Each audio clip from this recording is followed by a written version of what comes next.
우리가 삶을 살아가다 보면요, 때로는요, 우리의 마음이 무너지는 때를 만나기도 합니다. 자녀 문제 때문에 밤잠을 이루지 못하는 때가 있고요. 배우자나 가족의 문제를 붙잡고 기도하는데 그 기도의 응답이 더디 올 때 마음이 또 답답할 때도 있습니다. 교회 안에 또한 어려운 문제들이 있는데 그 문제들이 해결되지 않음을 통하여 또 마음이 속상할 때도 있다는 거죠. 특히 내가 너무나 사랑하는 사람이 잘못된 길을 걸어갈 때에 그 마음이 더 아픈 것을 볼 수 있습니다. 내 가족, 내 자녀, 내 가정, 내가 속한 교회 공동체가 무너져 내리는 것을 볼 때에 그냥 바라만 볼 수 없다라는 것이죠. 그러면서 이러할 때 여러 가지로 반응하는 경우들이 있습니다. 어떤 사람들은 화를 냅니다. 이 상황이 나 때문인가? 이 상황이 나 때문에 벌어진 것인가? 너 때문이 아닌가? 하고 이야기도 하고 또 어떤 사람은 포기해버립니다. 이제 더 이상 우리의 가정과 교회는 회복될 수 없다. 포기해버리는 거죠. 또 어떤 사람은 어차피 말해도 소용없는데 교회를 떠나버린다는 거죠. 그러한 믿음의 사람에게는 또 다른 길이 있습니다. 바로 하나님께 나아가 그 문제를 기도하는 것이죠. 나만을 위한 기도가 아니라 공동체를 위해 기도하는 것입니다. 그것을 가리켜 도고 기도라고 이야기합니다. 오늘 본문은 바로 그러한 장면을 이야기하고 있습니다. 이스라엘 백성들을 하나님께서 이끌어내셨는데 이제 모세가 하나님께서 말씀하신 그 십계명을 받기 위하여 시내산에 올라갔을 그때에 밑에서는 축제가 벌어진 것입니다. 금 송아지 우상을 만들어 놓고 그것이 우리를 인도해낸 신이라 추앙하며 찬양하고 높이고 있었던 것이지. 하나님은 그 모습을 보시고 진노하셨습니다. 지면에서 다 없애버리려고 하셨습니다. 그때에 모세가 하나님 앞에 서서 기도하며 하나님 앞에 나아가는 그 모습이 오늘 본문의 내용이라는 거죠. 그래서 오늘 우리는요, 심판 앞에서 드리는 이 도고 기도가 무엇인가? 또 믿음의 사람은 내 가정이 무너지고 공동체가 무너졌을 때 어떻게 기도해야 되는가? 함께 말씀을 통해 나누면서 나만을 위해 기도하기보다는 이제 남을 위해 기도할 수 있는 여러분들의 기도의 폭과 길이와 넓이가 넓어지고 깊어지기를 간절히 소망합니다. 첫 번째는요, 도고 기도는요, 죄의 현실을 외면하지 않고 그 문제를 가지고 하나님 앞에 나아가 기도하는 것으로 시작됩니다. 7절에서 8절에 보니까요, 이제 시내산에 올라가 하나님의 말씀이 십계명을 받고 있는 그 모세를 향하여 이제 이야기합니다. 내려가라. 지금 밑에가 개판 5분 전이다. 그 내용을 이제 부패하였다라고 표현되어지고 있습니다. 변질된 것입니다. 하나님의 그 은혜의 자리가 이제 금송아지로 바뀌는 상황 가운데 있습니다. 그 다음에 여러분들 우리가 기억해야 될 것은 8절 말씀이라는 거죠. 따라합시다. 속히 떠나. 오랜 시간이 아니에요. 하나님을 떠난 사건이 오랜 시간에 걸쳐서 떠난 것이 아니라 속히 떠나버렸다는 겁니다. 무엇입니까? 이제 하나님께서 모세와 함께 대화하면서 십계명을 주시는 그 모든 과정 가운데 잠시 잠깐 하나님의 응답이 보이지 않고 하나님의 함께 하심이 눈에 보이지 않자 속히 그들은 하나님을 떠나기 시작했다는 것이죠. 하나님이 없어서가 아닙니다. 하나님께서 버리셔가 아닙니다. 그들이 기다리지 못했다는 거죠. 하나님께서 모세를 통하여 이스라엘 백성들을 이끌고 나간 삶의 중심의 그 말씀을 내어주실 때 그들은 기다리지 못했어요. 눈에 보이는 지도자도 없고 하나님의 움직임이 보이지 않자 그들은 마음이 흔들리기 시작합니다. 그리고 속히 떠나 눈에 보이는 신을 만들려고 하는 거죠. 붙잡을 수 있는 대상을 만들기 시작합니다. 자신들이 통제할 수 있는 신을 만들어 버린다는 것이죠. 이것이 바로 우상의 본질이라는 것입니다. 우상은 꼭 금이나 은으로 만들어진 눈에 보이는 형상만이 아니라 하나님보다 더 의지하고 더 사랑하고 더 관심을 가지는 그 모든 것들이 우리 마음에 우상이 될 수 있다라는 것이죠. 우리 삶에도 금송아지가 많이 있습니다. 여러분 제가 이야기할 때 여러분들이 한번 점검해 봤으면 좋겠다는 거죠.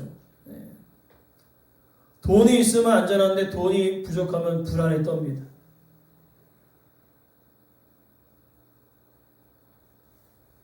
돈이 없으면 내 인생이 완전 끝난 것처럼 느껴집니다. 그런 마음이 들고 있다면 지금 현재 돈이 우상이 되어버린 것입니다. 또 사람의 인정이 금송아지가 될 수 있어요. 하나님 말씀보다는 사람의 말을 더 듣고 그 말을 따라가는 모습이 내 안에 있다면 그것이 또한 우상이 될 수 있는 거죠. 내 고집과 생각도 우상이 될 수 있습니다. 하나님의 말씀이 선포되어지고 있습니다. 마음이 찔려요. 그럼 뭐예요? 제가 말씀드렸지 않았습니까? 마음이 찔리는 것은 성령님의 역사거든요. 이제 회복의 기회를, 회개할 기회를 하나님께서 허락하시는데 내 고집과 내 생각이 강한 사람은요 밀어낸다는 거죠. 어디로 밀어낼까요? 너한테로 밀어내는 거죠. 이 말씀은 우리 권사님 나와서 들어야 되는데, 이 말씀 우리 집사님 나와서 들어야 되는데, 왜 이 시간에 안 계신 거야? 라고 생각한다는 거죠. 내가 받아야 할 말씀인데 너로 옮기는 거죠. 이런 것들이 다 우리의 우상이 될 수 있다는 것이죠. 그래서 그들은요, 이스라엘 백성들은요, 하나님께서 하신 일을 우상에게 돌리고 있습니다. 무엇입니까? 그것을 어떻게 알 수 있습니까? 8절 말씀에 이는 너희를 애굽 땅에서 인도해낸 신이다라고 얘기하고 있습니다. 은혜의 출처가 바뀐 것이죠. 하나님께서 그들을 은혜 가운데 붙들어 주셔서 10가지 재앙을 통하여 출애굽시키셨습니다. 막혀있던 홍해를 가르셨습니다. 배고파하는 그들을 향하여 만나를 내려 주셨습니다. 목마르는 그들을 향하여서 반석을 쳐 물이 나오게 하셨습니다. 그러나 그 모든 은혜의 출처를 어디로 바꾸고 있는 거죠? 금송아지로 바꾸고 있는 것입니다. 이거는요 우리에게도 나타난다는 겁니다. 어떻게 나타날까요? 하나님께서 내 삶을 이끌어내셨는데 뭐라고 얘기합니까? 내 능력이 있었기 때문에 지금까지 살아왔다. 어려운 가운데 하나님께서 붙드셨는데 이렇게 얘기합니다. 나는 너무나 운이 좋았어. 하나님께서 내 삶 속에 가정을 지키셨는데 내 노력이 있었기에 지금까지 내 가정은 존재하고 있는 것이. 하나님께서 교회를 세워주셨는데 사람들의 수고만을 자랑합니다. 이 권사님, 이 장로님, 이분들이 계셨기 때문에. 아니죠. 그분들도 계셨지만은 그분들 위해 역사하시는 하나님이 계셨기 때문에 교회가 세워지는 것이죠. 그러나 이 모든 것들이 우리 마음속에 숨어있는 우상이 되어줄 수 있는 겁니다. 우리가 예수 그리스도를 믿는 사람은요 절대 운이 좋았다는 얘기를 하지 마시기 바랍니다. 하나님이 이끄신 거예요. 운이 좋은 것이 아닙니다. 오늘 이러한 일들 가운데 모세가 이제 어떻게 반응합니까? 오늘 본문의 말씀을 보니까요. 모세가 어떻게 반응하지요? 백성의 죄를 그럴 수도 있구나. 이럴 수도 있지라고 생각하지 않았습니다. 죄를 죄로 분명히 여겼다는 것이죠.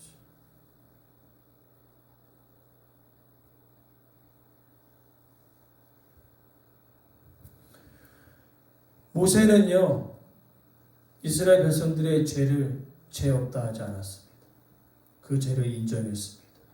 그리고 그 죄를 가지고 하나님께 나아가 기도했다는 거죠. 이것이 중요합니다. 우리가 누군가를 위해 기도할 때 이 죄에 대하여서 하나님 이 죄를 덮어 주십시오라가 아니라 하나님 이 죄를 깨닫고 하나님께로 돌이킬 수 있도록 기도하셔야 된다는 거죠. 그게 올바른 도고 기도라는 겁니다.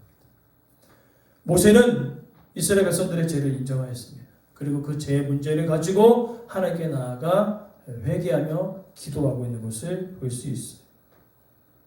그러면서 어떻게 기도합니까? 이제 기도하기에 있어서 이제 9절 말씀에 이야기합니다. 야, 이스라엘 백성들이 목이 뻣뻣하다. 그건 뭘까요? 고집이 세고 절대 들어먹지 않는다는 거죠.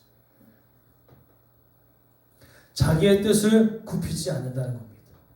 이러한 모습들을 여러분 보시지 않았습니까? 여러분 자녀들, 그죠? 어렸을 때 다 경험하시고 키워보셨잖아요. 자기의 뜻을 굽히지 않고 듣지를 않는 거예요. 공부해라는 소리는 듣지도 않아요. 그러나 놀고 있을 때, 그죠? 노는 거는 얼마나 기똥차게 하는지. 좀 쉬었다가 놀면서 해. 그러면 어떻게 해요? 그거는 어떻게 귀신같이 알아듣고 알겠어요. 종일 놀다 와요. 공부하는 거요. 공부는 그냥 눈앞에 대고 공부하라고 얘기하는데 안 들어요. 그게 우리라는 거예요. 우리. 이스라엘 백성들이 그랬다는 거예요. 듣지 않는 거예요. 듣지 않는 거예요. 하나님 그들의 마음을 정확하게 보셨습니다. 은혜를 받았는데 마음이 완고해요. 하나님께서 많은 것을 주셨는데 원망해요. 하나님께서 먹이셨는데 불평합니다. 하나님께서 그들을 구원해 내셨는데 다른 것을 만들어내고 있습니다. 그때 하나님께서 이야기하시죠. 내가 그들을 완전히 지면에서 쓸어버리고 너로 다시 큰 민족을 만들어내겠다. 제가 모세였으면요. 그렇습니다. 하나님. 이제 제 마음을 이제 아시는군요. 얘네 때문에 얼마나 고생한지 모릅니다. 왜 그렇습니까? 우리가 지금까지 여정을 보면요. 하나님은 눈에 보이지 않기 때문에 원망과 불평을 누구한테 쏟아냈어요? 모세에게 쏟아냈죠. 심지어는 돌을 쳐서 모세를 죽이려고 또 하였습니다. 그러한 모습을 여러분들이 경험했다면 여러분들이 모세라면 어떨까요? 하나님께서 야 얘네들 말 안 듣는 애들 듣지 않는 애들 싹 쓸어버리고 너를 위해서 다시 큰 민족을 이룰 때 여러분 속마음이 어떨까요? 저는 속마음은 솔직하게 얘기할 수 있어요. 하나님 그렇습니다. 이제 제 마음을 아시는 거예요. 싹 쓸어내시고 저를 통해서 큰 민족을 이뤄내시기를 간절히 간구합니다. 라고 했을 것 같으나 모세는 달랐다는 거죠. 모세는 어떻게 합니까? 오늘 본문을 보니까요. 이스라엘 백성들을 위하여 간구합니다. 하나님 이들을 어떻게 표현하고 있습니까? 주의 백성이라고 표현하고 있어요. 11절 말씀과 12절 말씀의 핵심은 주의 백성이라는 거죠.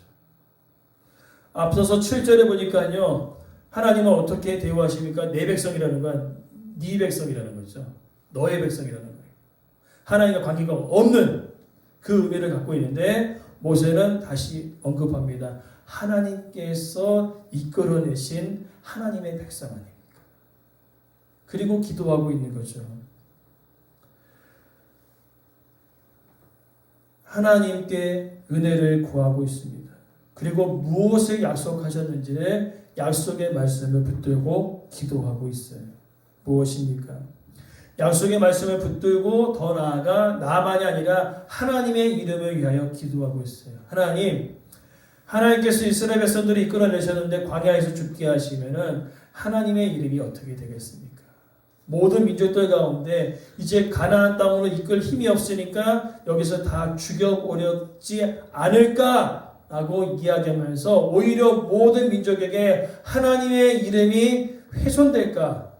모세는 그것을 걱정하고 있었던 거죠. 그러니까 모세의 기도는요, 이스라엘 백성들로 하여금 죄를 깨닫고 하나님께로 돌이키는 그 의미도 있었지만 더 근본적인 것은 하나님의 이름이 훼손되어질까, 모든 민족 가운데 하나님의 이름이 욕되지 않기 위하여 간절히 간구하고 기도했다는 거죠. 그러기에 오늘 우리는요, 이 모세의 기도를 통한 우리의 기도를 점검해 볼 필요가 있는 것입니다. 내 문제를 해결하기 위한 도구로 사용하는지, 아니면은 어떻게요? 내 삶을 통해 하나님의 이름이 높여지기를 원하는지를, 우리의 기도를 돌아볼 필요가 있다라는 것이죠. 단순히 제 문제를 놓고 이것이 하나님의 은혜 가운데 사랑으로 덮어주시는 그 의미보다는 제 문제를 자각하고 이스라엘 백성들이 회개로 하나님께 나아가기를 간구해야 될 것이고요. 또한 우리가 문제 해결만 급한 것이 아니라 왜 이러한 문제가 왔는지 우리의 근본적인 문제들을 하나님 앞에 나아가 해결해야 된다는 거죠. 우리의 마음이 하나님을 떠났는지, 내 생각이 하나님의 뜻과 맞지 않았는지, 오히려 이 근본적인 문제를 가지고 하나님께 나아가 기도해야 된다는 것이죠. 그것이 바로 우리의 기도가 되어야 될 줄 믿습니다. 근본적인 문제를 가지고 하나님께 나아가 간구하고 기도해야 된다는 거죠. 오늘 모세는요, 그런 근본적인 문제를 가지고 하나님께 나아가 간구하고 기도하고 있는 것을 볼 수 있습니다. 그리고 더 나아가 살펴볼 것은 이제 13절부터 14절의 내용인데요. 하나님의 약속을 끝까지 붙잡고 긍휼을 구하는 기도를 하나님 앞에 드리고 있는 것을 볼 수 있습니다. 조상들에게 하신 약속이 있지 않습니까? 이들을 이끌어내셔서 하늘의 별과 같이 땅의 모래와 같이 하나님께서 약속하셨는데 그 약속을 이행하지 않고 다 죽여버리시면은 어떻게 될까요? 라고 기도하고 있는 거죠. 기도는 막연히 기대하는 것이 아니라 하나님의 약속의 말씀을 붙들고 기도하는 것입니다. 왜 그렇습니까? 우리가 기도할 때 내 마음이 흔들려요. 내 상황이 흔들리죠. 내 환경도 변합니다. 그러나 변하지 않는 건 뭐예요? 하나님의 말씀이라는 거죠. 그래서 여러분, 우리가 기도할 때 하나님의 말씀을 붙들고 기도해야 될 줄 믿습니다. 그렇게 약속의 말씀을 붙들고 긍휼의 마음을 가지고 이스라엘 백성들을 위해 기도했을 때에 14절에 놀라운 결과를 얻게 되어집니다. 무엇입니까? 여호와께서 뜻을 돌이키사 화를 그들 가운데 내리지 아니하셨다는 거죠. 이것은 하나님의 두 가지 속성을 이야기하고 있습니다. 하나님은 거룩하시면서 또한 긍휼이 많으신 분이시라는 거죠. 그 죄의 문제를 가지고 이스라엘 백성들을 향하여 간절히 간구했던 그 모세의 기도를 들으시고 하나님은요, 긍휼히 여기사 그 심판 가운데 회복의 은혜를, 심판 가운데 구원의 은혜를 베풀어 주시는 것을 볼 수 있습니다. 하나님 앞에서 긍휼하심을 간구하고 기도했다는 거죠. 그래서 오늘 이 모세의 기도가 우리의 기도가 되어야 된다는 거죠. 나의 기도가 이제 어떠냐는 거예요. 여러분, 기도를 한번 돌아봅시다. 나를 위해서 기도하고 내 가정을 위해서 기도하셨겠지요. 그러면 이제 교회를 위해서 또 지역을 위해서 우리의 기도가 좀 넓어지길 원하는 거죠. 깊어지기를 원한다는 것입니다. 왜냐하면 나를 위해서 기도하면요, 엄청나게 기도한 것 같은데 5분이면 끝나요. 그죠? 막 기도합니다. 내 문제 가지고 계속 기도해요. 끝나면 한 5분 지나갈까요? 제가 기도의 길이를 이해하는 게 아닙니다. 내 문제에 급급했다는 거예요. 우리 기도가 항상.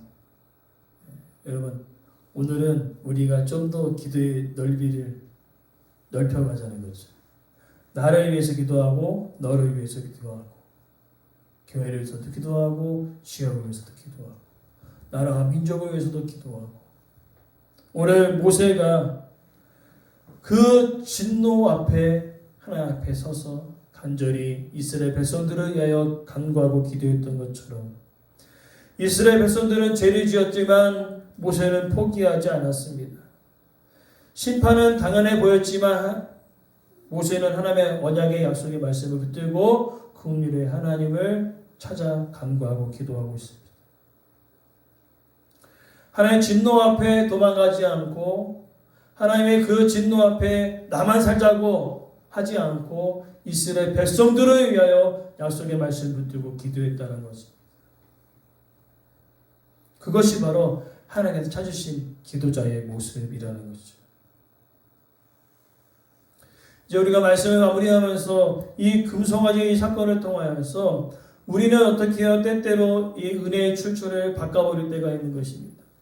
하나님이 아니라 다른 것을 붙들 때가 너무나 많다는 것이죠.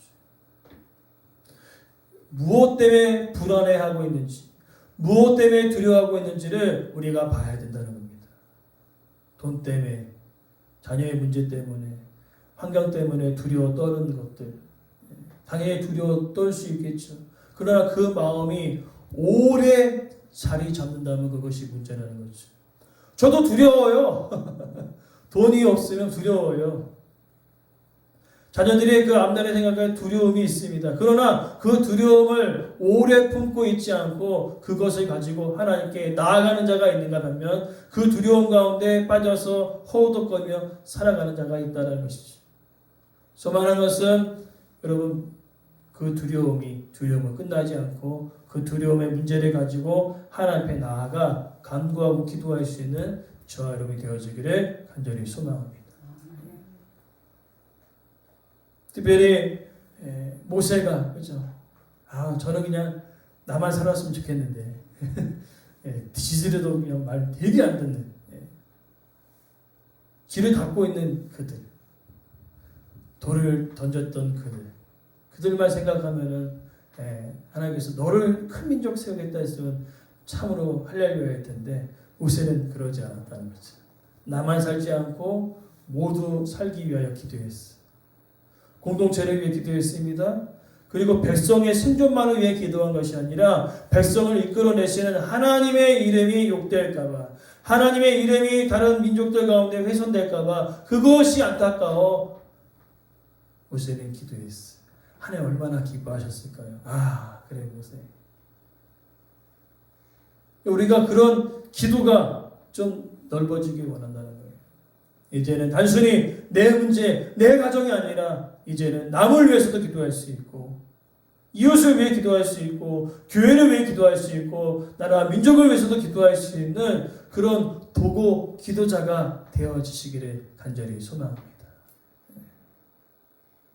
그래서 오늘 본문의 말씀을 통하여서 단순히 우리가 뭔가 문제가 해결되어지는 것 그것도 중요하지만 이 문제가 과연 어디서부터 왔는지를 우리가 돌아보고 그 본질을 가지고 기도하자는 거예요. 하나님, 이 문제가 과연 어디에서 왔습니까? 내 욕심에서 왔습니까? 내가 다른 것을 붙들었었기 때문에 문제가 왔습니까? 단순히 문제 해결보다는 그 문제 해결 이전에 내 마음의 회복을 위해 여러분 그 근본적인 본질의 문제를 가지고 먼저 기도할 수 있는 우리의 기도의 깊이 또한 깊어지시기를 간절히 소망합니다. 그래서 정말로 하나님 이런 기도자를 찾고 계세요. 가정을 위해 눈물로 기도하는 사람을 찾고 계십니다. 자녀를 포기하지 않고 그들을 위해 기도하는 사람을 찾고 계십니다. 교회를 위해 사랑으로 품고 또한 기도할 수 있는 사람을 찾고 계십니다. 가정과 교회와 이 땅을 위해 하나님의 마음을 품고 엎드려 기도하는 자를 찾고 계시는데 그 기도하는 한 사람이 저와 여러분 되어 계시기를 간절히 바랍니다.